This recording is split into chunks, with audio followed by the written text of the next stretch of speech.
মানে ক্লাস 11 এ আজকে একটা নতুন টপিক আলোচনা করব। সেই টপিকটা হচ্ছে প্রথম চ্যাপ্টারে ফার্স্ট টপিক হচ্ছে প্রাকৃতিক ভূগোল কি। প্রাকৃতিক ভূগোল বলতে আমরা বুঝি যে প্রকৃতিকে নিয়ে আলোচনা করে যে ভূগোল তাকেই প্রাকৃতিক ভূগোল বলে। এবার প্রকৃতির মধ্যে কি রয়েছে? প্রকৃতির মধ্যে রয়েছে পৃথিবীর উত্থান, পৃথিবী কি, পৃথিবীর উৎপত্তি, পৃথিবীর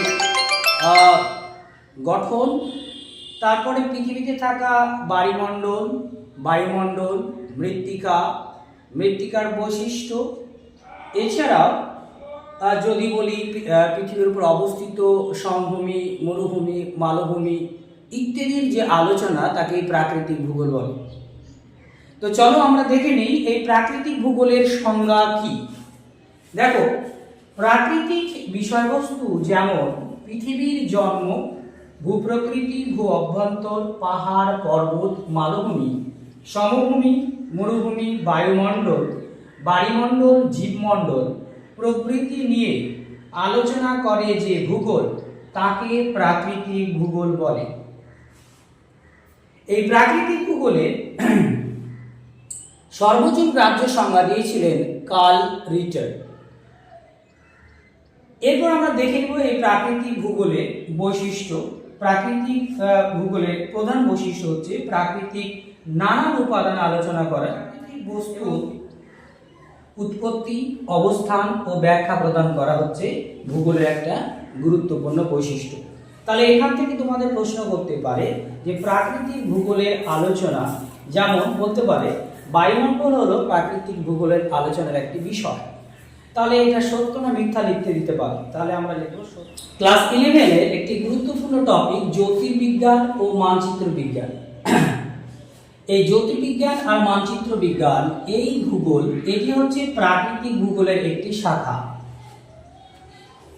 এই জ্যোতির্বিজ্ঞান ও মানচিত্র বিজ্ঞান এর সংজ্ঞা আমরা দেখব। প্রথমে দেখো, যে ভূগোল মহাকাশে অবস্থিত পৃথিবী সহ অন্যান্য গ্রহ, উপগ্রহ, গ্রহাণুপুঞ্জ, নক্ষত্র ইত্যাদি উৎপত্তি, অবস্থান ও ধ্বংস নিয়ে আলোচনা করে তাকে জ্যোতির্বিজ্ঞান বলে।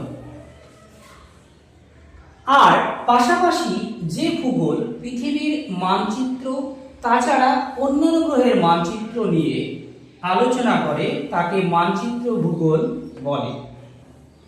এবার আমরা জানবো যে এই পৃথিবীর প্রথম মানচিত্র এঁকেছিলেন কোন বিজ্ঞানী। উত্তর হচ্ছে পৃথিবীর মানচিত্র আঁকেন প্রথম বিজ্ঞানী টলেমি। বিজ্ঞানী টলেমি প্রথম পৃথিবীর মানচিত্র আঁকেন।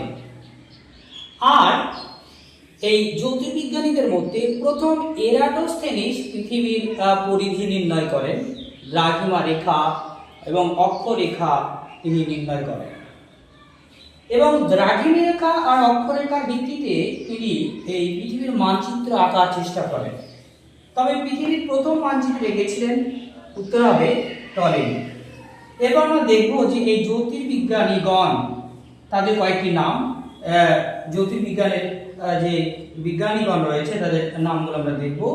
এক প্লেটো, অ্যারিস্টটল, এরাটোস্থেনিস, গ্যালিলিও এবং কোপার্নিকাস। ও ভূমিরূপ বিদ্যা বলতে আমরা কি বুঝি?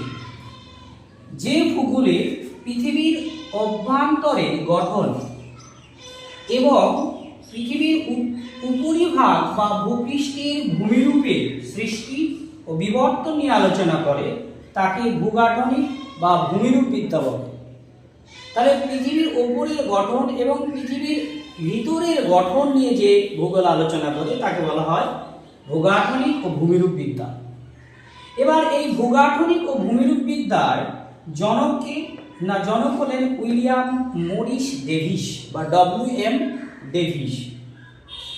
ভূমিরূপ বিদ্যার বিজ্ঞানীগণ হলেন ডেভিস, পেঙ্ক, উনরিচ এবং মন্ডার। এদের মধ্যে উইলিয়াম ডেভিসকে বলা হয় ভূমিরূপ বিদ্যার বিষয়। পৃথিবীর অভ্যন্তরের গঠন, মহাদেশ ও মহাসাগর ও পাহাড় পর্বতের উৎপত্তি। তাহলে মহাদেশ কি করে সৃষ্টি হলো, মহাসাগর কি করে সৃষ্টি হলো, পৃথিবীর অভ্যন্তরের গঠন, তার স্তর বিভাগ, স্তর বিন্যাস, বিযুক্তি রেখা, তাপমাত্রা, নানান বৈশিষ্ট্য নিয়ে আলোচনা করে এই ভূগোল। এবং আরো আলোচ্য বিষয় হচ্ছে শিলা। শিলা কয় প্রকার, কি কি তাদের বৈশিষ্ট্য, কোন শিলা প্রথম সৃষ্টি হয়, কোন শিলা শেষে সৃষ্টি হয়, শিলাচক্র কি ইত্যাদির আলোচনা এই ভূগোলে করা হয়ে থাকে। এরপর অগ্নুৎপাত। অগ্নুৎপাত কত প্রকার, অগ্নুৎপাত কাকে বলে, অগ্নুৎপাতের ফলাফল, অগ্নুৎপাতের কারণ ইত্যাদি আলোচনার বিষয় হচ্ছে এই ভূগাঠনিক এবং ভূমিরূপ বিদ্যার আলোচ্য একটা বিষয়। আশা করি টপিকটা তোমরা বুঝতে পেরেছো। এই টপিক থেকে তোমাদের আলোচনা বা প্রশ্ন হতে পারে, তোমাদের প্রশ্ন করবে এই টপিক থেকে যে উইলিয়াম মরিস ডেভিস কোন ভূগোলের জনক। তাহলে তোমাকে অপশনে দিবে ভূগাঠনিক বা ভূমিরূপ বিদ্যার জনক, কার্টোগ্রাফি অথবা জ্যোতির্বিজ্ঞানের জনক, অথবা বলতে পারে মৃত্তিকা বিজ্ঞানের জনক। তাহলে আমরা কি বলবো না উইলিয়াম মরিস ডেভিস হচ্ছেন ভূমিরূপ বিদ্যার জনক। এইভাবে প্রশ্ন করতে পারে, অথবা বলতে পারে যে পৃথিবীর অভ্যন্তরের গঠন এটি কোন ভূগোলের আলোচ্য বিষয়। তাহলে আমাকে বলতে হবে ভূগাঠনিক বা ভূমিরূপ বিদ্যার আলোচ্য বিষয়। আশা করি তোমরা টপিকটি বুঝতে পেরেছো। Thank you. ভিডিওটি ভালো লাগলে বন্ধুদের শেয়ার করবে, লাইক করবে, এবং ভিডিওটা আরও কি করে আমরা ভালো দিতে পারি বা কোন কোন বিষয়গুলো তুলে ধরলে তোমাদের ভালো লাগতে পারে সেগুলো কমেন্টের মাধ্যমে জানাবে, এবং আমাদের সঙ্গে থাকার জন্য অবশ্যই চ্যানেলটিকে সাবস্ক্রাইব করবে। Thank you.